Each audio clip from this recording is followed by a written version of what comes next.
Tanrım kızlar, oturun çünkü patlamamdan önce bunu sizinle paylaşmam gerekiyor.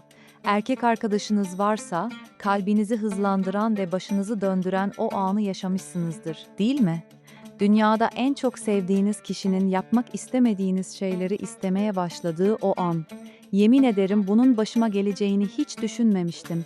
Her şey çok mükemmel başladı. Lucas'ı 8 ay önce üniversitenin yakınındaki bir kafede tanıdım. Her şeye dikkat eden türden bir erkekti. En sevdiğim kahve siparişimi hatırlıyor, her gece iyi geceler mesajı atıyor ve sadece ikimizin anladığı o aptal şakalarla beni güldürüyordu. İlk aylarda sadece sevgi, güzel gelecek planları ve beni öptüğünde hissettirdiği o tuhaf heyecan vardı. Kendimi dünyanın en şanslı kızı gibi hissediyordum ama sonra işler yavaş yavaş değişmeye başladı. Başta küçük, neredeyse sevimli isteklerdi. "Aşkım, bugün ne yaptığını her şeyiyle anlat, hiçbir şey saklama." Bunu şirin buluyordum. Seven birinin normal kıskançlığı olduğunu düşünüyordum. Sonra anneme giderken bile sürekli konumumu paylaşmamı istemeye başladı. İyi olduğunu bilmek için diyordu beni etkisiz kılan o bakışıyla. Ben de saçma bir şey için kavga etmek istemediğimden kabul ediyordum. Ama sonra istekler ağırlaşmaya başladı. Bir gece kanepede film izledikten sonra beni sıkıca kucakladı ve alçak sesle konuştu. "Bana gerçekten güvendiğini kanıtlamanı istiyorum. Telefonunun ve Instagram'ının şifresini ver." Midem battı, tereddüt ettim. Güvendiğimi söyledim ama herkesin en azından biraz gizliliğe hakkı olduğunu söyledim. O sustu, beni suçlu hissettiren o haliyle ve konuyu değiştirdi. Ama ertesi gün aynı konuya döndü, daha ısrarcı bir şekilde. "Saklayacak bir şeyin yoksa neden vermiyorsun?" Kendimi köşeye sıkışmış hissetmeye başladım. Her buluşmamızda konuşma o noktaya dönüyordu. İyi ilişkilerin sırrı olmadığını, gerçekten sevsem her şeyi paylaşmak isteyeceğimi söylüyordu.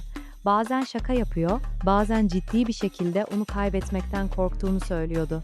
Ben de aptal gibi sorunun ben mi olduğumu, soğuk mu yoksa uzak mı davrandığımı sorgulamaya başlıyordum. Geçen hafta seviyeyi yükseltti. Onun dairesinde yalnız ikimizdeydik ve gözlerimin içine bakarak dedi ki, "İlerlememizi istiyorum. Gelecek ay seninle birlikte yaşamak istiyorum ve bundan önce güvenini kimsenin görmediği bir şekilde göstermeni istiyorum." Sesi sevecendi ama arkasında beni tedirgin eden bir şey vardı. Çift olarak bizi güçlendirmek için sınırsız bir yakınlık istediğini söylemeye devam etti. Hiç yapmadığım ve hazır olmadığımı hissettiğim şeylerden bahsetti, kalbimi ağzıma getiren şeyler. Onu sevdiğimi ama kendi hızımda gitmem gerektiğini açıklamaya çalıştım. Bazı şeylerin benim için çok önemli olduğunu, aceleci davranılmaması gerektiğini söyledim. Sessizce dinledi, sonra beni kucağına çekti ve anladığını ama gerçek aşkın her korkuyu yeneceğini söyledi. Gerçekten onun olsaydım onu mutlu etmek isteyeceğimi söyledi.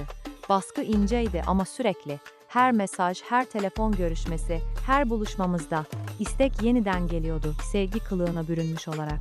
Dün gece doruk noktasıydı. Akşam yemeğine çıkmıştık ve dairesine döndük. Hava güzeldi, ilk günlerdeki gibi şefkatliydi. Ama ışıklar kısıldığında arkamdan sarıldı ve kulağıma ne istediğini fısıldadı. Tüm bedenim dondu. Bu, razı olduğumun çok ötesinde, ruhumun derinliklerine kadar rahatsızlık veren bir şeydi. Sesi kısık bir şekilde ısrar etti. Şimdi olduğunu, gerçekten sevsem bunun gerçekleşeceğini söyledi. Kalbim o kadar hızlı çarpıyordu ki kulaklarımda duyabiliyordum, titriyordum. Onu kaybetme korkusuyla bu süreçte kendimi kaybetme korkusu arasında bölünmüştüm. Derin bir nefes aldım, cevap vermek için ağzımı açtım ve işte o anda her şey değişti. Birden interkom yüksek sesle çaldı, dairenin sessizliğini bozarak. Gece neredeyse birdi. Lucas sinirli bir şekilde kaşlarını çattı.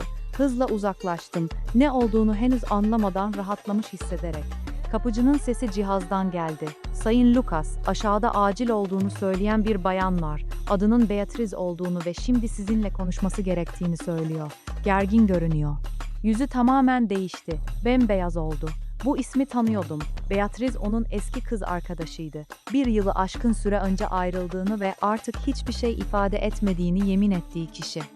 Kapıcıya bir şeyler kekeledi ve çevrildi. Gözleri çaresiz bir şekilde bana baktı. "Aşkım, bu bir şey değil, yemin ederim ki." Ve tam o anda anladım ki belki onun istekleri sadece güvenle ilgili değildi. Belki kontrol ile ilgiliydi.